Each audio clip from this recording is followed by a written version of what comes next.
Okay, so let's go ahead and start class. I want to start off first by asking if anybody has questions about readings from chapter 3 or any of the homework problems from chapter 3. Hopefully you've started to take a look at those and you're starting to work through those. And keep in mind that that's due 1 week from today. So any questions out there first? Question number 3. B. All right, so let me flip to that.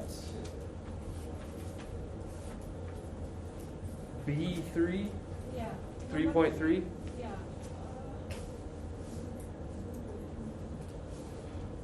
So B 3.3, to what symmetry is a tetrahedron with all black edges? Sorry. Oh, not that one? Number A 3.2. A 3.2 Yeah, that question number B. on B. Okay.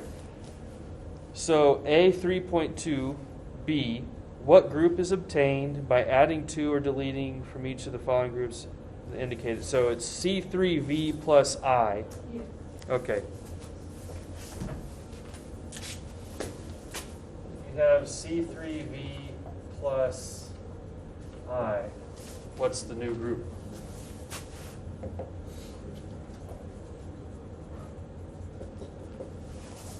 Okay. So C3V, you have the identity element. You have the C3s. Right? And then you have the 3 sigma V. So we can just call these 1, 2, and 3 if we want to.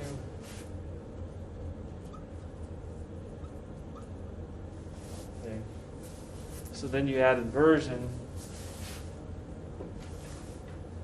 So if I were just to add inversion, that would be 7 symmetry operations as elements of the group, and that's not possible because we have elements that create different subgroups that are not integer divisors of 7. So the fact that we have subgroups, say C3, for example, with an order of the subgroup equals 3, means that you need to have an overall order of the group that's some multiple of 3. So at a minimum, there has to be, say, 9 elements, but it could be 12 or something else, right? So that means there are going to be some new elements that are formed that arise as products of any 2 of these symmetry operations. And that's what you have to figure out. What are those new elements? Okay? And if you imagine, one way that you could do this is look at the transformation matrices and multiply them and see what the transformation matrix looks like after the product. We have not looked at transformation matrices in full rotations that are not 180 or 90 degree, but more generally we will look at those transformations. That's chapter 4. If we want to do this another way, you can take something with C3V symmetry like an atom A with bonds to 3 atoms X, right? If I add an inversion center, maybe you put that inversion center on A itself. And if you do that, then you're going to generate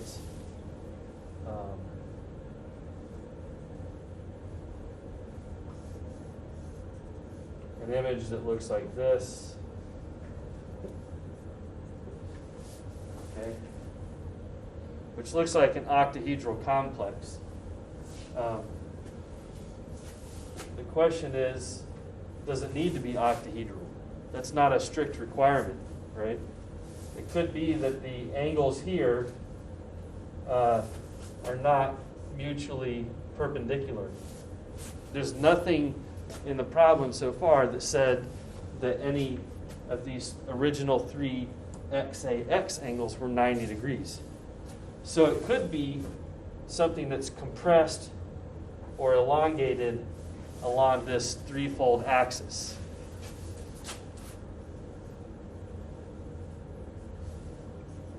Right? So we'll retain the C3 symmetry along its original axis. That doesn't go away. Okay? Now, if I want to look down the C3 axis, I should see something that looks like a staggered conformation. Right? So if I take a triangular plane here and draw it like this, so these are the three X atoms on the top. A is directly beneath the center of that triangle. And then if I take the three X atoms here in the bottom, you'll see that it's something like this, right? So we have a staggered conformation.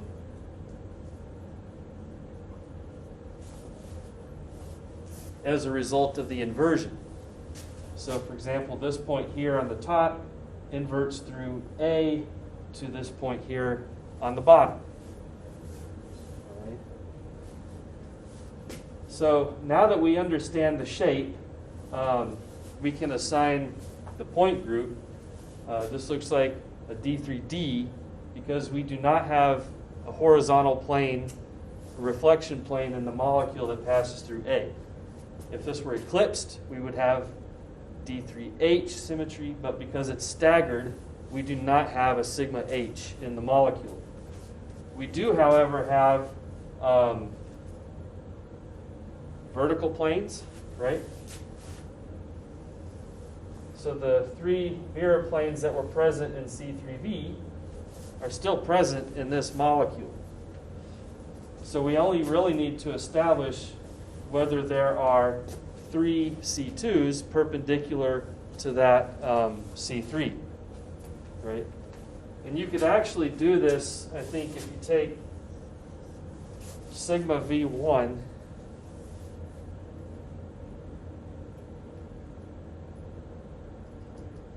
trying to think about this for a second.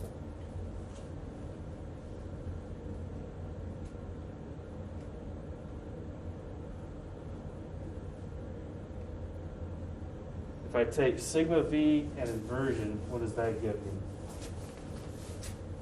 And if we align sigma V1, say, as the XZ plane, so that that transformation matrix is easy, I could take X and Z stay as 1, but Y goes to its negative.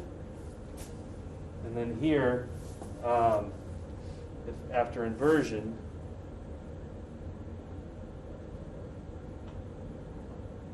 Y will go positive, X and Z are negative, right?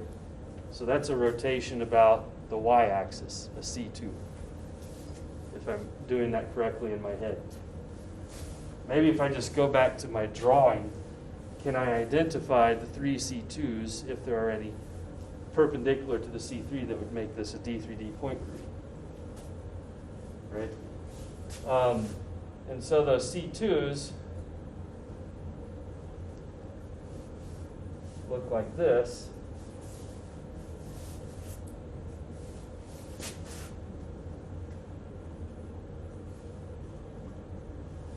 Sort of go in between the vertical planes.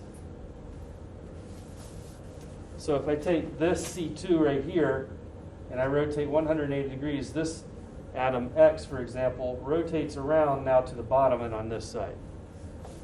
And so on and so forth, right? This point here rotates around to the bottom. This point here rotates around to the bottom. Okay? 180 degrees. So we do have three C2s.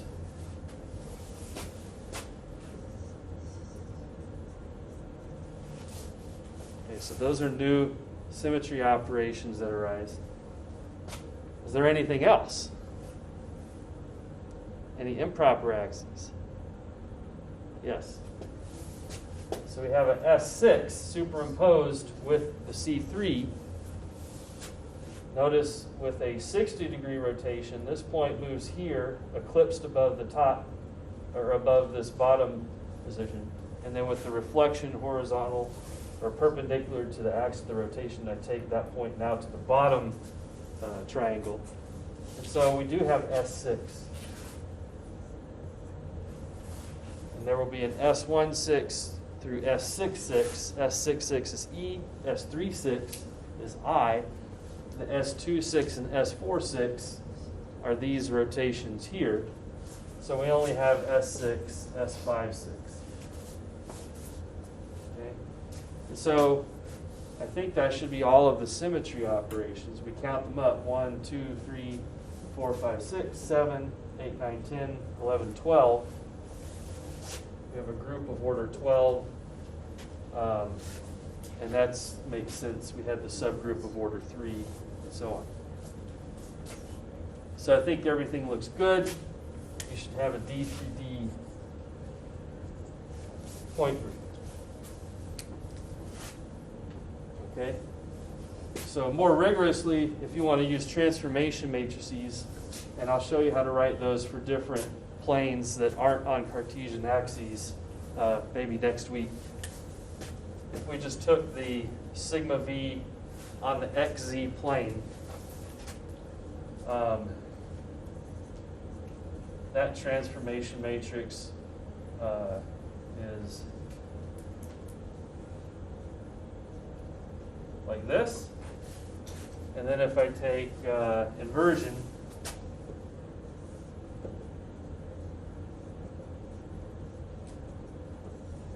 right?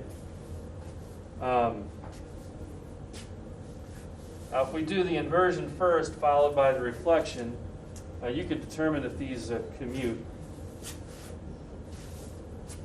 Then we would get the transformation matrix that looks like -1, 0, 0, and then 0, 1, 0, and then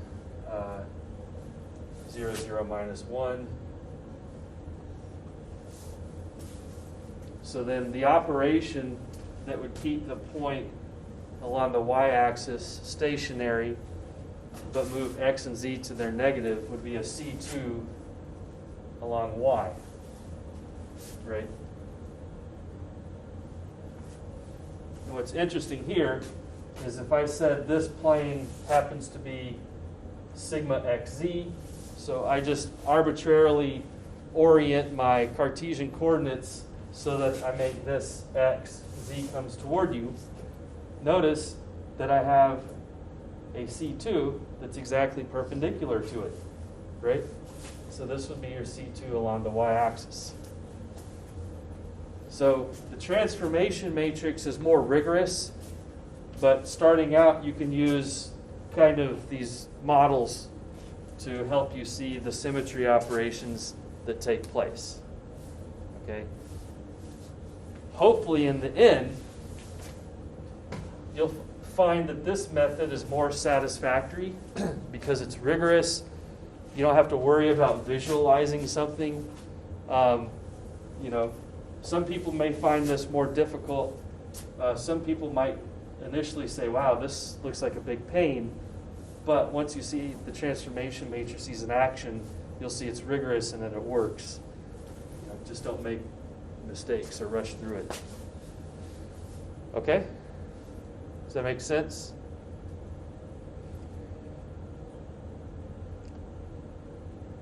All right. Any other questions on chapter 3 or problems? Yep. Page 3.1. I think there's a difference between the rotational subgroups with the symmetry operations. Like for the second one, the D to D, what's its highest order pure rotational subgroup?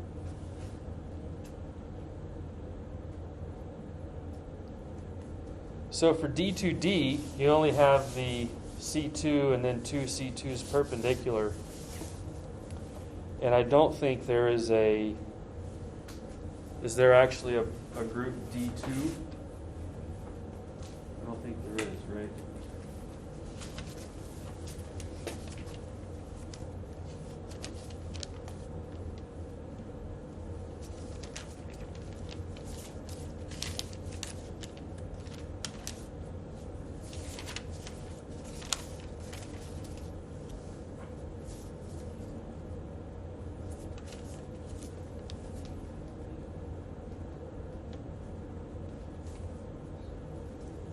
Does this not have the purely rotational D groups?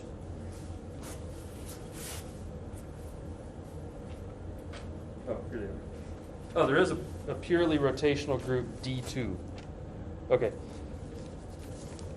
So if I take all of the non-rotation symmetry operations out of the group, then what you're left with are simply the rotation C2 and then identity, and then those constitute the purely rotational group.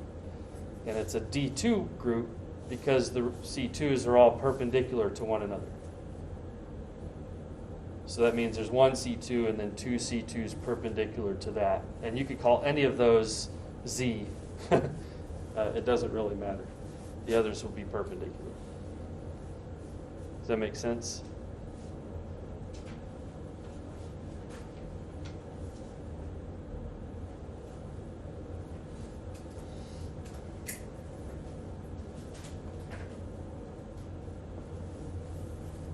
You feel like that answers your question?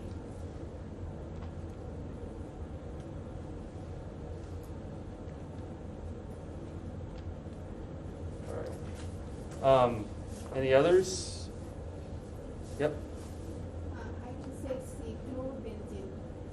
Chlorobenzene? Yeah, and it was that.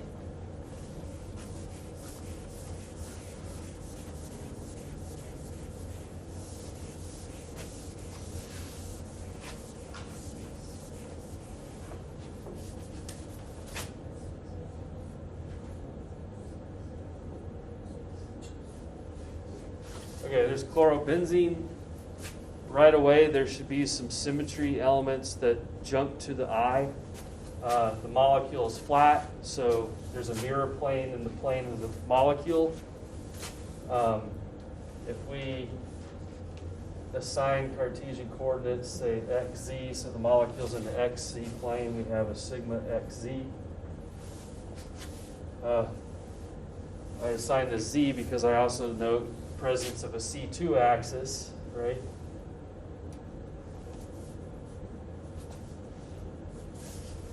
So orient that along Z. And then there's a mirror plane that contains the C2. It's perpendicular to the first plane, sigma yz. So those symmetry elements and their operations constitute C2V point group.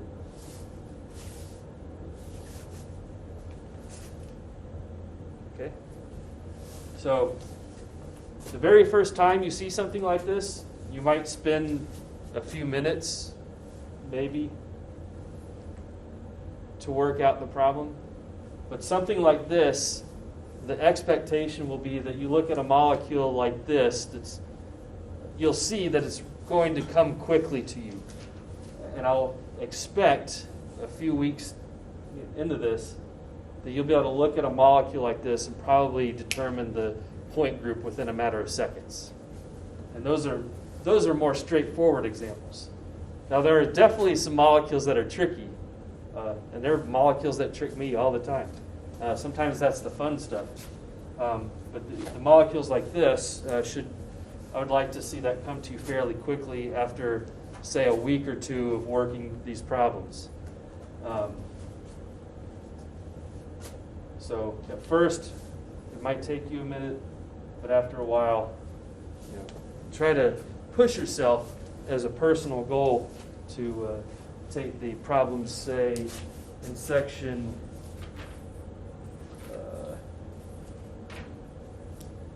set C. It says the relatively easy molecules, you want to aim to be able to get those within, several seconds, so you can get to those quickly. Some of those get a little bit, you might need about 30 seconds or something, but you'll be able to get them. And I'm not talking about your first try, I'm talking about once you get comfortable with point groups.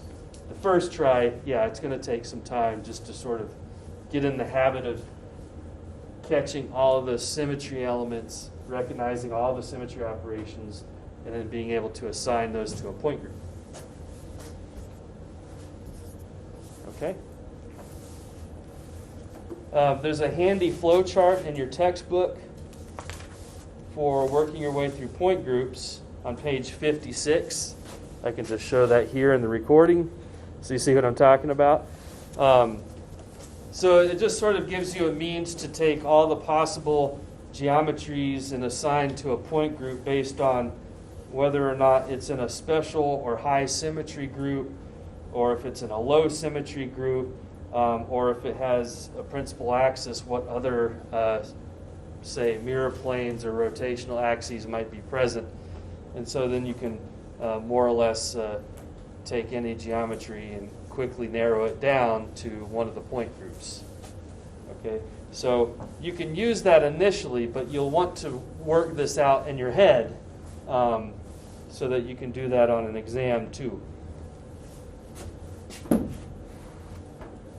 All right, any other questions that you've seen or that you have? If not, I'll show you the octahedral point group, and then we can just work some examples very quickly.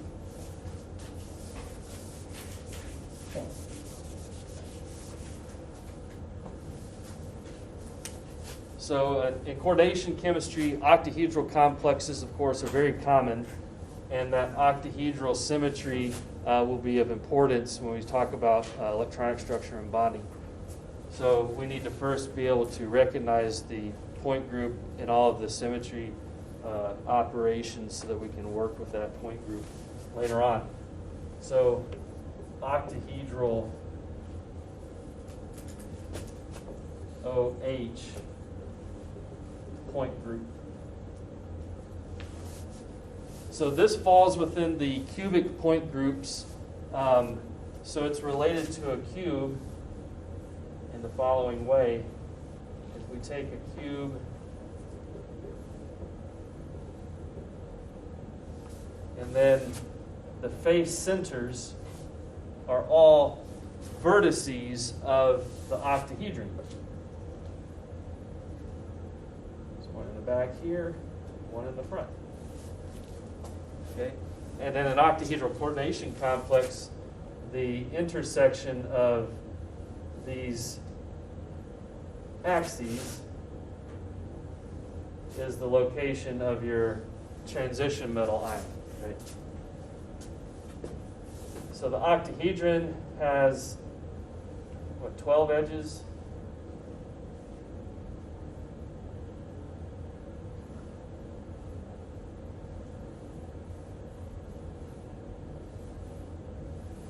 Like that. Let's make this edge a little bit stronger. Okay. So the octahedron is inscribed in the cube in this way. And we can see immediately all sorts of rotational symmetry and reflection symmetry in the molecule. So for example, there are rotation axes that are aligned along the trans ligand metal ligand bond axes in the octahedral complex, right? And I can look through the fourfold axis. So let's draw one of these axes.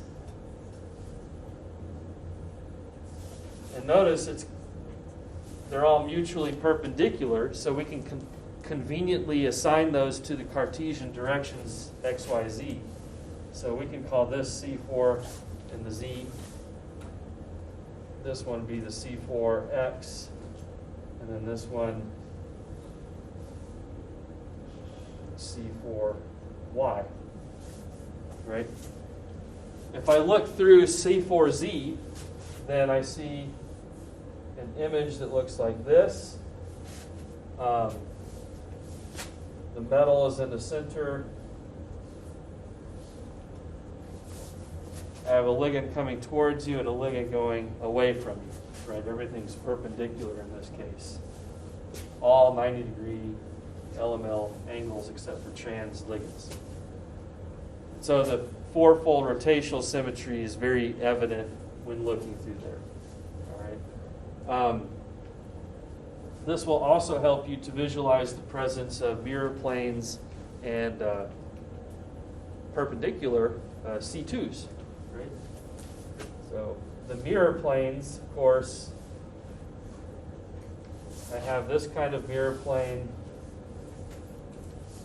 this kind of mirror plane. Notice that these mirror planes contain the metal and 4 of the ligands within a square planar set. And there are only 3 such planes. These are going to be XZ, YZ, XY. Okay. In addition to that, you have mirror planes that bisect these.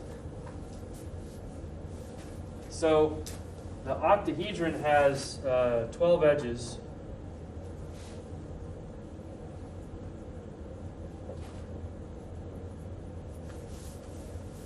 If I draw one of the mirror planes like this, I'm going to call that sigma D. It's dihedral between the Cartesian axes.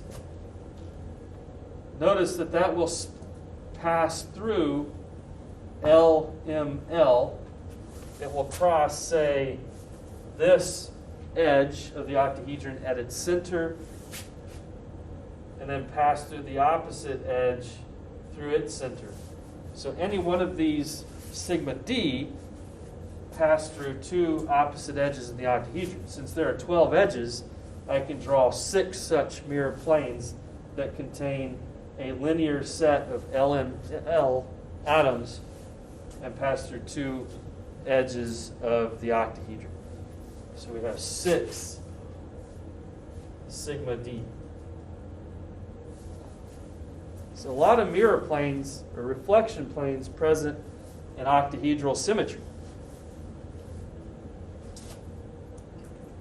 And notice also that we have C2s that are aligned. I guess this sigma D contains a C2 that's perpendicular to the C4 through which we're viewing, right? So that, again, more symmetry elements. A lot of these are superposition on top of each other.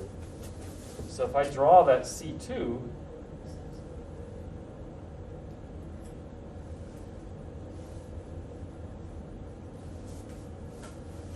okay, notice that the 4 ligands in that square plane, they just flip over, right? So that's symmetry equivalent.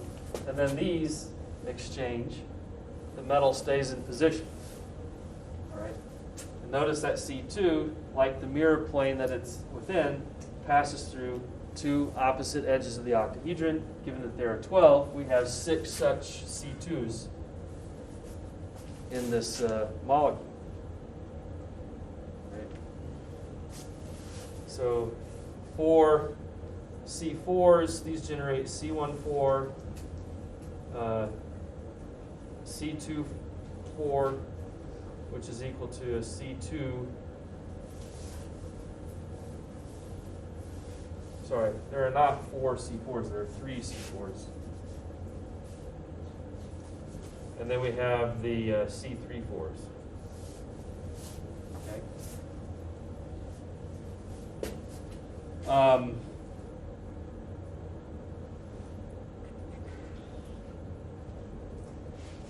Octahedral molecules have an inversion center, so that's distinct and different from tetrahedral molecules. The inversion center would be at the position of the metal. The top and bottom ligands exchange, these ligands exchange, these ligands exchange. So we have an inversion center. Now we need to look at the threefold symmetry in the molecule.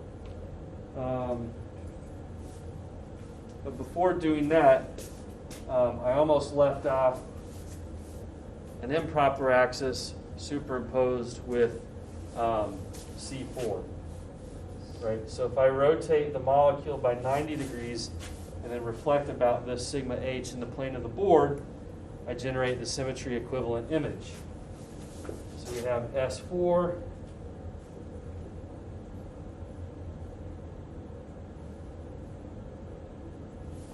Right.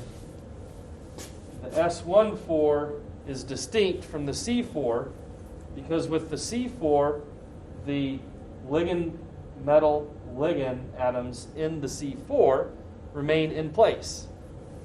But in the S4, the 2 ligands that are in the S4 axis will exchange positions because I have the 90-degree rotation, they stay in place, but then the reflection about the plane perpendicular to the axis leads them to switch. So that S14 is distinct from the C14. The S24, of course, is equivalent to the C2, right? So that's not unique. All right, now we can go to the threefold view. And remember, just like in the tetrahedral case, the threefold axes can be found by viewing from any of the corners of the cube through the center to the opposite corner behind it. So now let's take the figure and view through the threefold axis.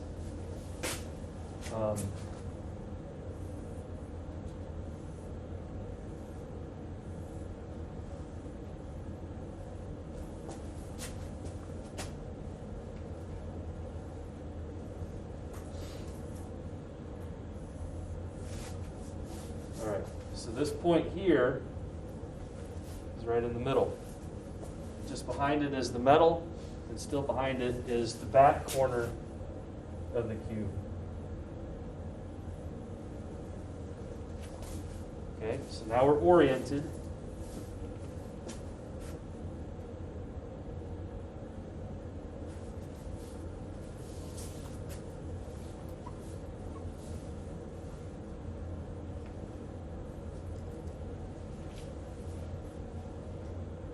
That's not correct.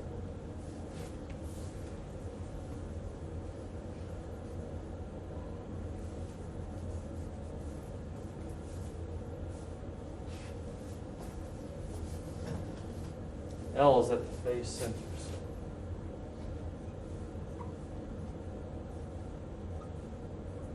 All right, so there's the octahedral complex, the octahedron inscribed within the cube.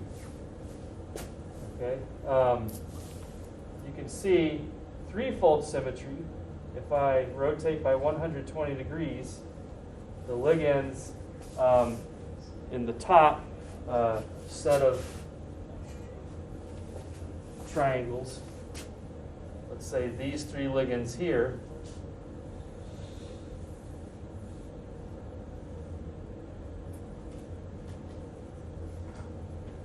right? Those three ligands are right here. So it forms a triangular face of the octahedron that's now perpendicular to you. It's perpendicular to the C3. So it's in the plane of the board, or parallel to the plane of the board. Behind that is the opposite triangular face of the octahedron, and maybe I can use another color to depict that.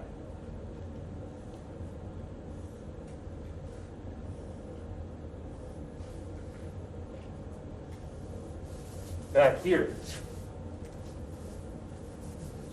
So if I could shift this, I would see that that red triangular face is in the back, like this.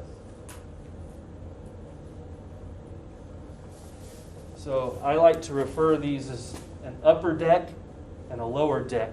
Like in a big stadium, you have the stadium seating all around. There's the lower deck and then the upper deck, right? So here's the upper deck, and then the back in the red is the lower deck. Those two planes are parallel to one another. They're parallel to the plane of the board. They're perpendicular to the C3, right? So now you can see that the 120-degree rotation about this axis leads to exchange of the ligands in the upper deck. The upper deck remains in place. And then the same thing in the lower deck. L here moves to here, to here, to here, and so on. So that's the C3 axis. There are 4 such axes because we have 8 corners of the tetrahedron, or of the cube. We have 8 faces, similarly in the octahedron.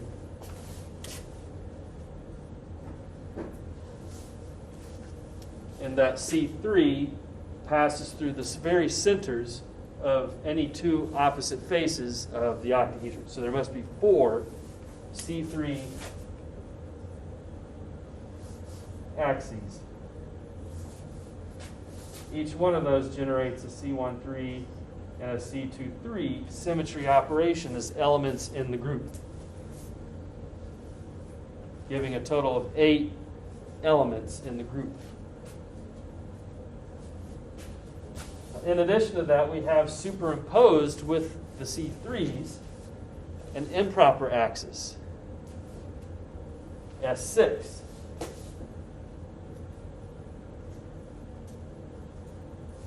Right?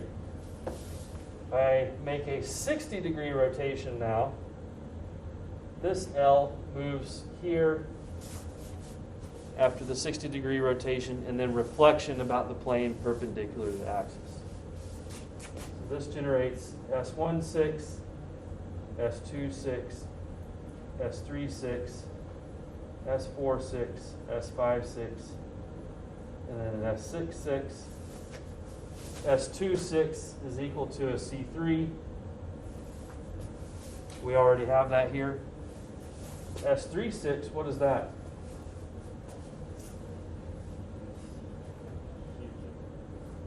Say it again.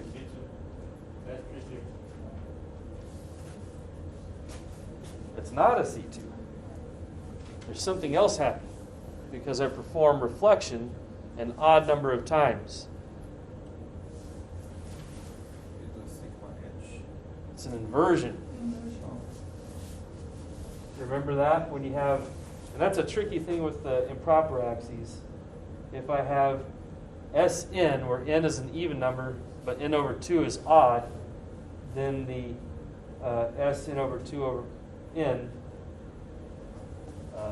symmetry operation is equivalent to inversion. Okay? And then this one will be C23. We already have that accounted for here. S56 is unique. S66 is the identity. So this generates 8 operations as well as these.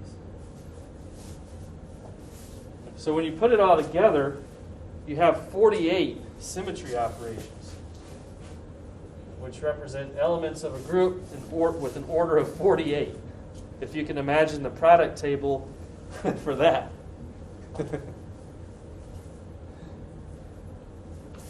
So it takes some work to work all of these out, but it is rigorous. It does form a nice, complete mathematical group.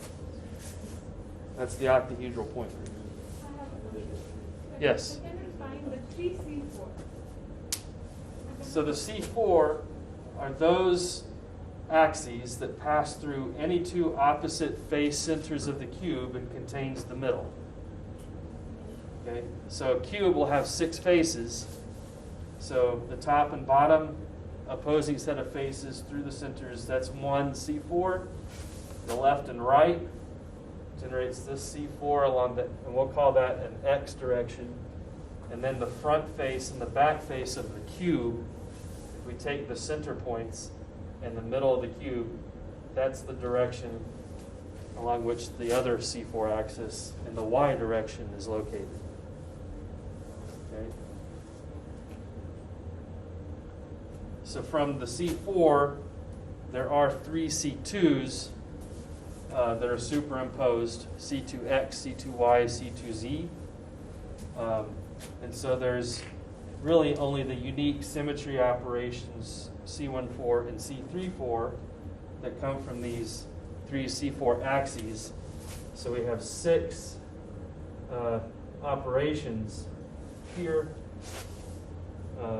3 operations from this, the S4, 6 operations. So yeah, we can add them all together, right, and just check that it's 48. So you have E, 3 sigma H, that gets you to 4. The sigma D's and C2s, that gets you to 16, 22, 25, 31, 16 more is 47, plus identity. Or did I say I did plus inversion? That's 48. So It's a big group. There's a lot of symmetry in octahedral molecules. I think the trick is to see the sort of Cartesian view and then the threefold view. Right? Now, one thing that's cool is if here's X, Y, and Z, right? Let's put X, Y, and Z on this projected image. X goes from the center to the face on the right. So that's the X direction. Right? Y goes from the center to the back face of the cube through this way. And then Z goes from the center to the center of the up face. So this is the Z direction. One thing that's really interesting is that with C3 operations, if you're starting to think about transformation matrices and what those look like, for this particular C3, it's not as scary as you might think at first, because X, Y, and Z just move into some other X, Y, or Z. It may be positive or negative, right? So if I do a C3 in a counterclockwise direction from this particular C3 axis, X goes to Z, right? Z goes to minus Y, Y goes to minus X. So that transformation matrix, X going to Z is 0, 0, 1.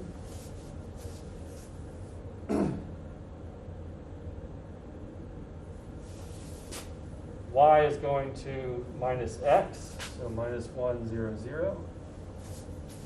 And then Z goes to minus Y.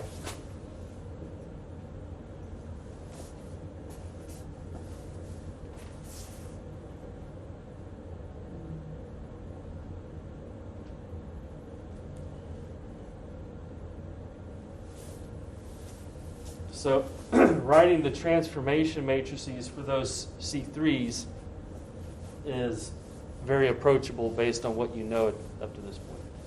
We'll show this more generally for other angles later on. All right, any questions about that? Yep.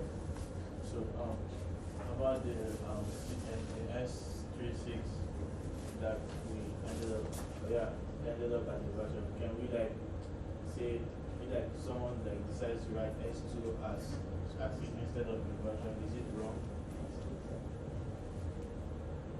wrong? It's not wrong, it just looks incomplete, I guess, because, you know, the inversion center has special significance in saying whether some processes are allowed or forbidden. And so it's much more convenient, I guess, to think in the habit of whether or not inversion symmetry is present in the system, rather than saying there's an S36 center or there's an S510 center, right? Yeah, it's correct technically, but I want you to see the practice and the convention, and when you're communicating with other chemists, you'll want to specifically state that there is an inversion center present in the molecule, very generally. Okay?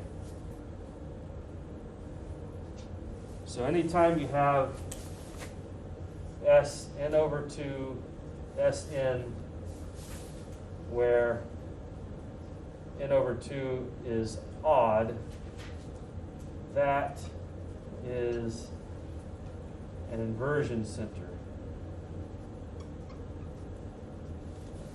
Right?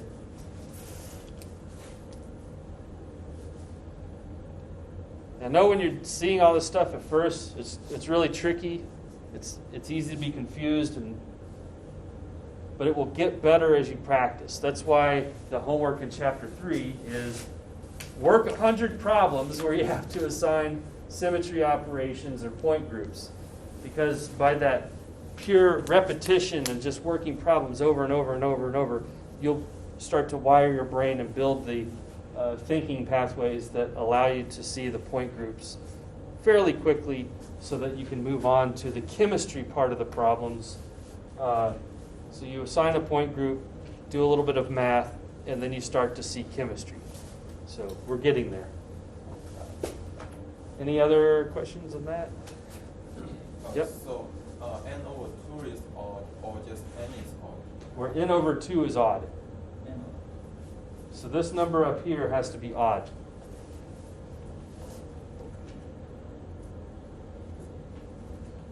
There are no inversion centers present for odd ends.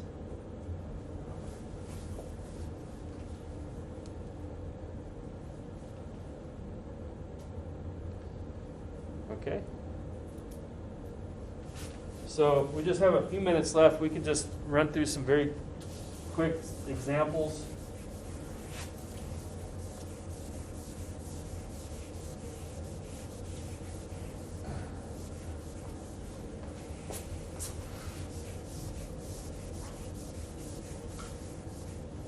Now you could certainly take a high symmetry point group like tetrahedral T8 or TD, or the octahedral point group OH, which are order 24 and 48 respectively, and you can take out some of the symmetry operations and reduce to a lower symmetry point group.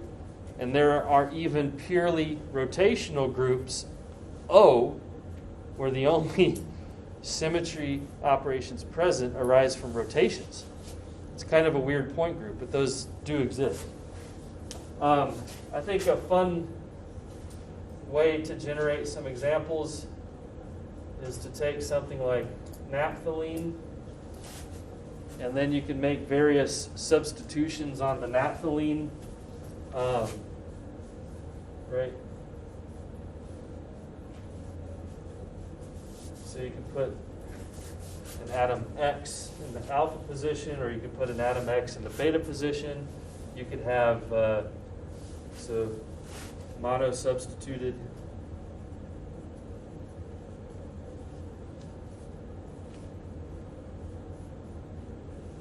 This is the alpha position. This is the beta position. You could do di-substituted.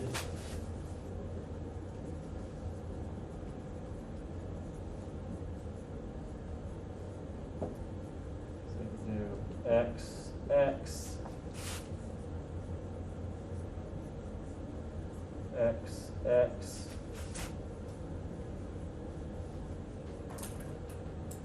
X, X,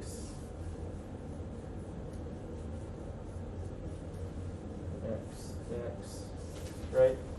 A lot of possibilities to work with. X, X.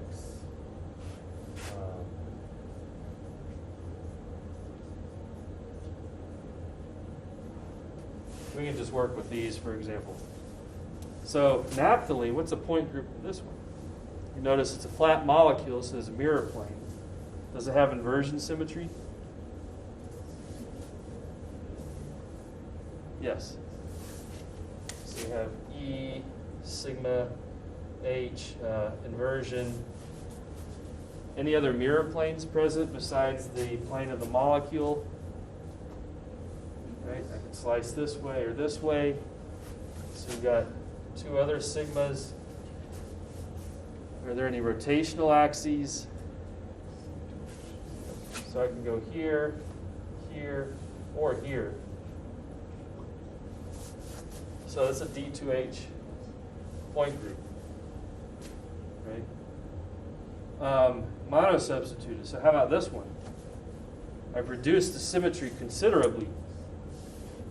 I have a mirror plane, but I have no rotations and no other mirror planes. So this is a CS point group. Much lower symmetry. Same thing here, right? So just the monosubstitution decreased the symmetry a lot. And that's intuitive, but formally we have point groups now. If I go to this 1,8 disubstituted, I have the plane of the molecule. There's a C2. and then a plane that goes this way. What point group is that?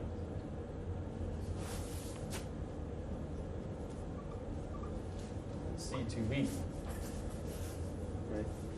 This one here, I had the plane of the molecule, no other planes, no rotational axes, so that's CS.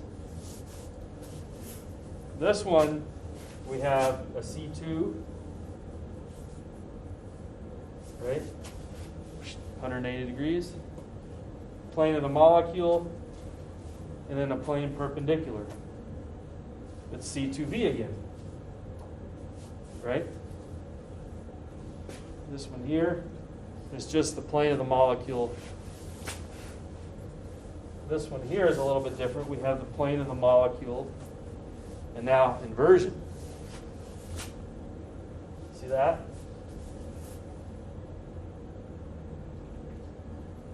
So E, C, or I, we have sigma H.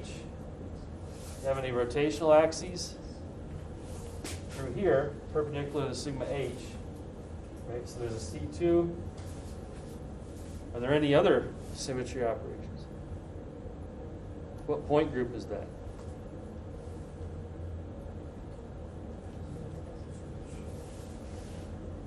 C2H. Right? And then this one's actually the same symmetry. I've just moved to the alpha positions here. So C2 inversion sigma H. This is C2H. So you can run through a number of examples really quickly. This is the kind of problem that you will see on an exam. You can expect to see those kinds of things. There will be simpler type molecules like this, and there will be a few tricky things just set up so that you can solve it within a 50-minute exam period. All right? So we'll go ahead and stop there.